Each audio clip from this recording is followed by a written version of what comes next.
নার্সদের নিয়ে কটূক্তি করায় নার্সিং ও মিডওয়াইফারি অধিদপ্তরের মহাপরিচালক মাকসুরা নূরের পদত্যাগের দাবিতে বিভিন্ন জেলায় বিক্ষোভ করেছে নার্স ও নার্সিং কলেজের শিক্ষার্থীরা। সকালে চট্টগ্রাম মেডিকেল কলেজ হাসপাতালের সামনে জড়ো হন চট্টগ্রামের বিভিন্ন হাসপাতালের নার্স ও নার্সিং কলেজের শিক্ষার্থীরা।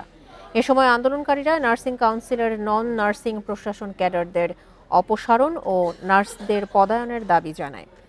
একই দাবিতে বরিশাল শেরেবাংলা মেডিকেল কলেজ হাসপাতালের সামনে মানববন্ধন করে নার্স ও নার্সিং কলেজের শিক্ষার্থীরা।